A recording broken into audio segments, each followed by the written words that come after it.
What's going on, everybody? Robin here. Welcome to my channel, AriesFireTarot. You're just in time. Just in time. I'm thinking, I've got some weird accent in my head. I think it's Borat. Daily tarot card reading for Saturday, June 26th. And the deck I'm using is the Witch's Tarot. So Unicorn Week continues. And I do have my barely there unicorn horn. Too much rhyming. I was thinking, like, should I have wrapped it in duct tape or something so it'd be a little bit more visible? But then imagine trying to peel that mess off or getting the duct tape stuck in my hair. So, I mean, it's just as well that I left it alone. But anyway, here we go. I'm having one of those mornings where I'm just going to talk total nonsense. So let's just jump into the reading. I am using a magical unicorn oracle card as your anchor card, and I actually just love that I pulled this card right now.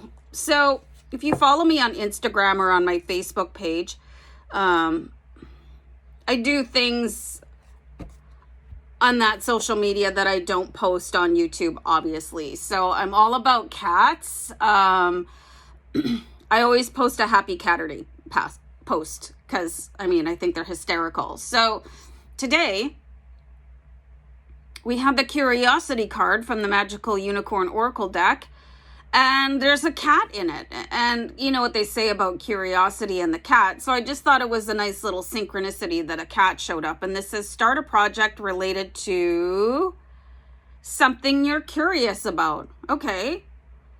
So let me know if this happens to you guys. You know, because I always plan content for my other channel. Sometimes I think, well, what if I run out of content? But something always pops up. Something is always there. There's always something like, I'd like to know more about that, and maybe I could share it.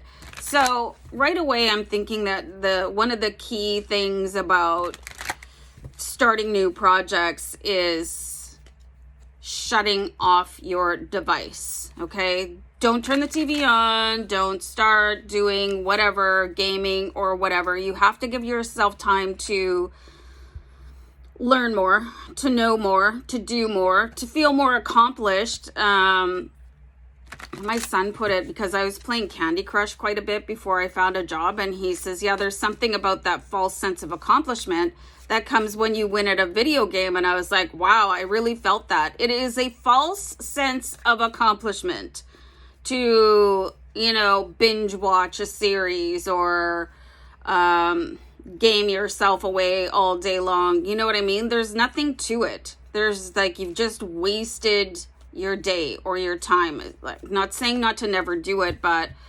anyway, you got to leave room for the curiosity in your life here. Okay, so I'm going to just do a deck cut and show you guys the card. Okay, so there is something that you're missing. You've got the Five of Cups. You could actually be distracting yourself with other things instead of like getting right to the point, And I find making a to-do list is very important to actually getting things done, because you can see how long things, and you might want to put a date, I added this to my list like 9 years ago and it's still not done. Maybe I should spend some time on it. So there's definitely something standing in the way here. You do have the Five of Cups. And this is a very melancholy energy. And you could be like, people beat themselves up too. And I don't know why that is. You just have to get back on it. You don't have to beat yourself up for not finishing a project or writing a few pages or whatever it is that you need to do.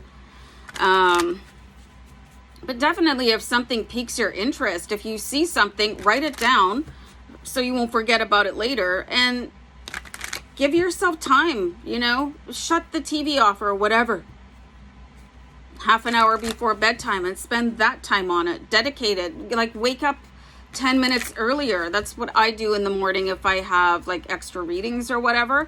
I set my clock to get up earlier because I know at the end of the day, angel number 444, I'm probably not going to have the energy because I do so much throughout the day. So you have to make time for this to happen here too. So this sort of lonely, depleted energy is like, wow, I really just blew that. this is such a damaging energy, right? The Five of Cups, you know. I wish I would have done that sooner, but there's no time like the present. Should I write that down? I think I will. Hold on.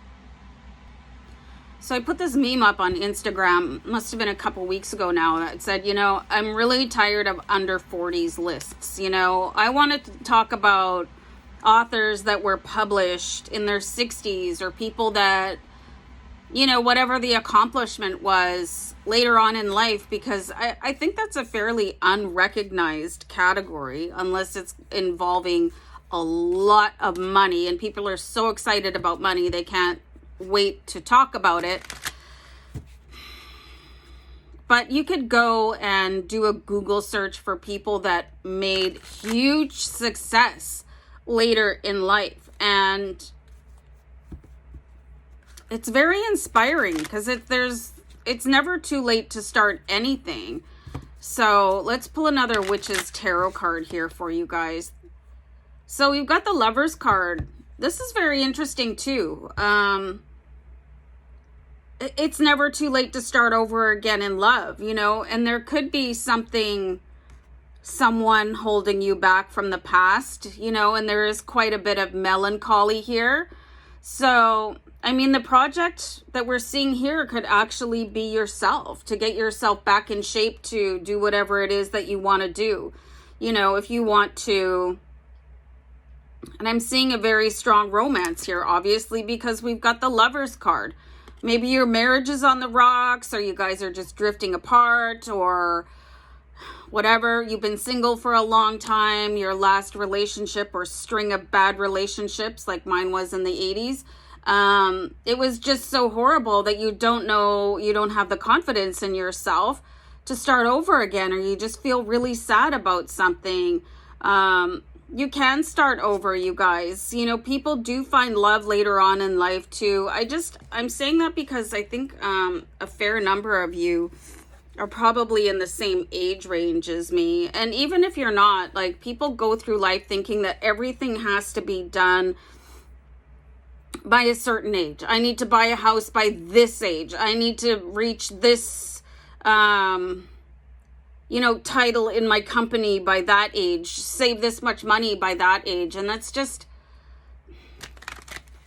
you know, and I guess if somebody that they're incredibly driven, it's achievable, but for most people, I would say it's not, because life gets in the way. So anyway, I'm going to pull one more Witch's Tarot here. So we have the King of Cups. There's a lot of emotion that you guys could be using that's currently probably sitting in the disadvantage column here, because we see the Five of Cups. Okay? And this is like totally ignoring what's good for you. Like, take a really good look here. So there's a lot that possibly went wrong previously. Maybe you took the wrong approach or whatever, but there's still two full cups here.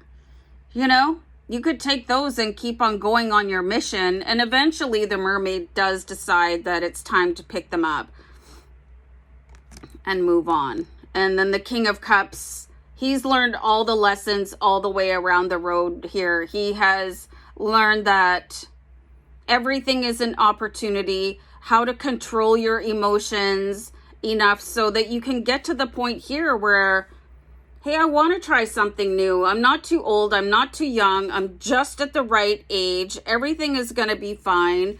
If you failed at love previously, it's because you're not with the right person, or it was their time to return back to the other side of the veil. Some things in life you just cannot control. So if you're being sparked to try something new, whether it's a dating app, or you want to try, you know, Latin dancing or karaoke night or whatever, or writing your first book. And I think that age can really hold people back a little bit. Like, our society tends to pigeonhole people by age bracket. So never, ever let that stand in your way. You know, I was I was past 50 when I started studying tarot cards, and then created a YouTube channel and then a second YouTube channel. And I'm having the time of my life. I found my passion and my purpose here. So you guys could too, just by following a little bit of a nudge. So anyway, guys, happy Catterday. Bye.